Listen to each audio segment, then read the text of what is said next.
Today I've created this glowing look using a few different products. I'm using Fernando's Peach Me palette and also Bronze Me palette, but also this small little mini e.l.f. Cosmetics little eyeshadow palette. I found this actually really lovely. So I've used this shade here and these two here, and I've created like a sort of an halo eye with a bit of shimmer. So I'd love to hear what you think. Let me know if there's anything you'd like to see or any products you'd like me to showcase. Here we go. Today I'm going to start with the Garnier Micellar Water. Just have a little bit of residual product on from this morning. I still have some mascara on, which I know I won't get all of that off. So I'm just going to really start with a nice clean face. I'm not going to do my neck or décolletage because I do have a little bit of bronzing cream on there already to get rid of the redness. Starting off with the Banish Day Cream. This is a beautiful cream. It's got vitamin C in it as well, and it's a real brightening daily moisturizer. So I'm just going to massage that all into my face and really work that into my skin. Continuing with the Banish products, I have the Instant Lift Brightening Eye Cream. I love this cream. It is really nice and nourishing under the eyes and really does help brighten up underneath.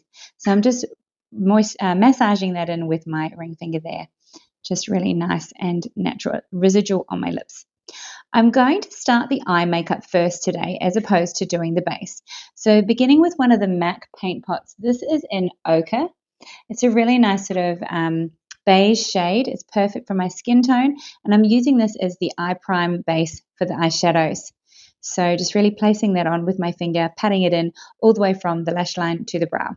Here's the little e.l.f. Cosmetics. This is one of their mini palettes. Very cute. Starting off with the darkest shade, and I'm placing it into the outer corner with a small brush and just really placing it into that outer corner. And then I'm taking another brush and I'm blending that through. Stay tuned to the end of this video. I will add a little pro tip for you here so you know exactly why I have swapped brushes. So just using this brush here and blending it through the crease and up onto that brow bone. Now I'm going to take that same color again on the other brush and I'm popping it in the inner corner. This is why it's called a halo eye, because it is on either side of the ball of your eye. And same thing, I'm going to run that through and blend it with another brush and blend it through the crease and meet the other side.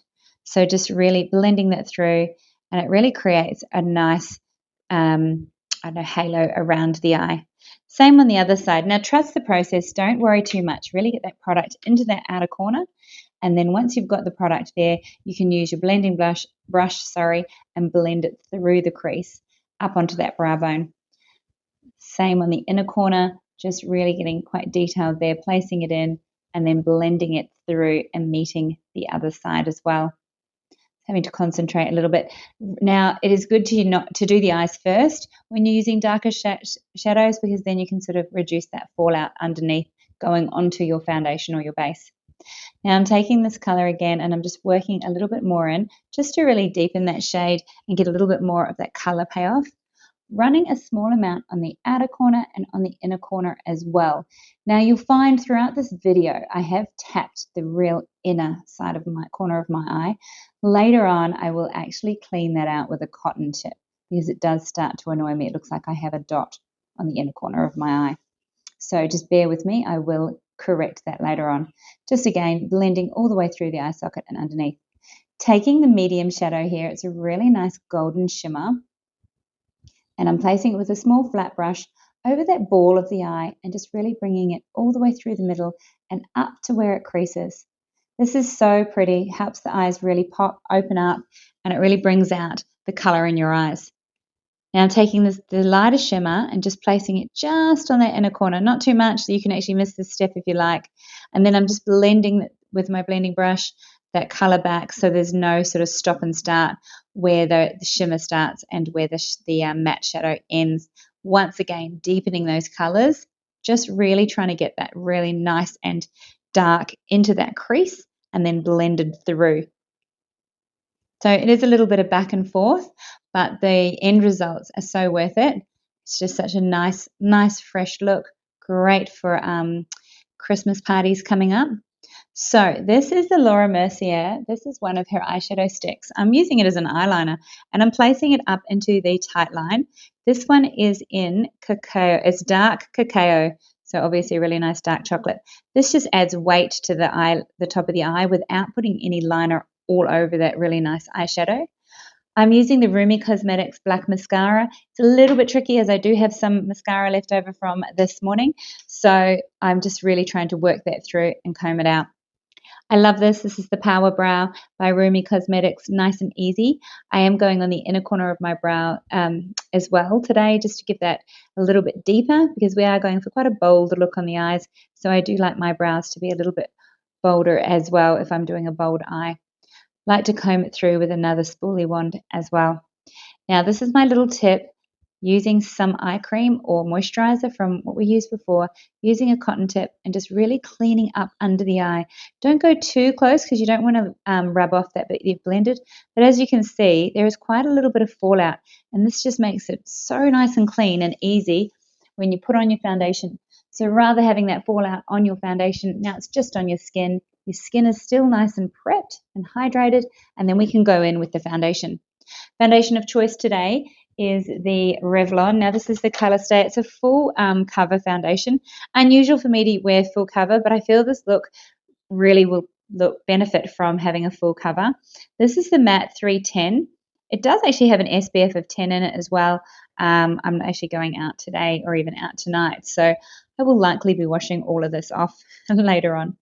I'm using one of the Real Techniques foundation brushes to buff this into my skin and adding a little bit extra just over my cheeks there because they are quite rosy, making sure I get my ears as well so that there's no color difference there. So this really does even out the skin tone. I actually do like this foundation, nice and easy to use, and it is very long wearing as well. So that's really handy. I do, as you can see, I pop it on my hand. It's like a bit of a makeup artist habit.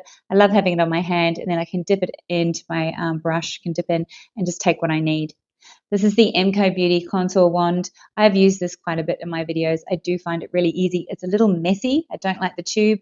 It's not something I would take away with me, but having it on my makeup desk is easy because it doesn't go everywhere.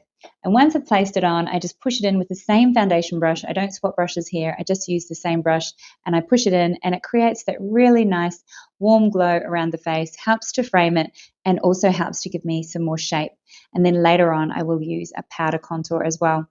This is one of the Vivid Luxe cream blushes by Youngblood, and this is called Bellini, and it's in a really nice peachy shade. As you can see, I keep building it up. So I've added a little bit more and a little bit more because the color is just gorgeous. Really is nice flusher color across the cheeks and really goes very well with the eye makeup as well. Now, what I'm going to do is get rid of that little dot that's bugging me in the inner corner. So I'm just getting a cotton tip here because it's kind of gone over the top. So it's still a little bit there actually. This is one of the Mecca Max lip pencils. And I was going to say, I think it's called Classy. I'm just going to check the name of it. I'll find out for you. No, it's called Plush. So really nice, pretty color. I'm overlining the middle of the top of my lips and the middle of the bottom of my lips just to make them that little bit fuller. And then I'm actually using that same blush that I used before, and I'm using a little brush and I'm coloring in my lips. This is one of Fernando's palettes. This is called Bronze Me. So I'm using the bronzer in there, and I'm just going over where we put that contour wand before. The bronzer color I'm using is called Biscoff, and I'm really just warming up the face and setting that area as well. This is from the Peachy palette, same brand, Fernando. This is beautiful. This one is called Thanks Babe. It's a really nice peachy shade, and I'm using clear quartz for a bit of highlighter as well, just to bring it all together. Placing a little bit of that blush right in the outer corner of the eye socket there just helps to bring the entire look together. A bit of peach on the eyes, peach on the cheeks, and also the lips. This is Holme Beauty's Empowder Me, or Sheer Empowder it's called. This is the light medium, and I'm just using the light. This really helps to set the makeup, enhance those lines, and really sculpt the face. Now that you've watched the whole video, I just wanted to share with you a little pro tip. Now, when I was doing the eyeshadow with the dark in the outer corner and the dark on the inner corner, I was using one brush to place the product on with. And I wasn't being too specific. I was just placing it where I wanted it and leaving it there. Then I was using a separate brush to blend it in with. Now this separate brush is what we call the blending brush. Now it's really good to have one of these brushes in your kit, slightly fluffier than the others. You've got lots of different blending brushes, like different shapes and sizes. But something that's a little bit fluffy that will help to sort of splay the product and blend it. Now this brush I would keep clean, so don't dip this into your product. That is your tip. Do not dip it into your product. Make this one the product one and this one to blend. Now I know we don't have a million brushes, so this is another little trick. One of these, you can get these from your local drugstore, your pharmacy. They are little facial exfoliator pads. You see, they're plastic. But what I love about these, if you are using powder products and you don't have a million brushes like I do, you can use it like this and it'll help to get rid of any of that excess powder that's on the brush. So say you've only got one for your eyes, your applicator, and you placed it on, I would get rid of the excess before you start blending, and this will just help you blend a little bit better. It'll stop the colors from becoming ruddy, so mixing into one, you're keeping it nice and clean. So I really hope that helps. Let me know what you think.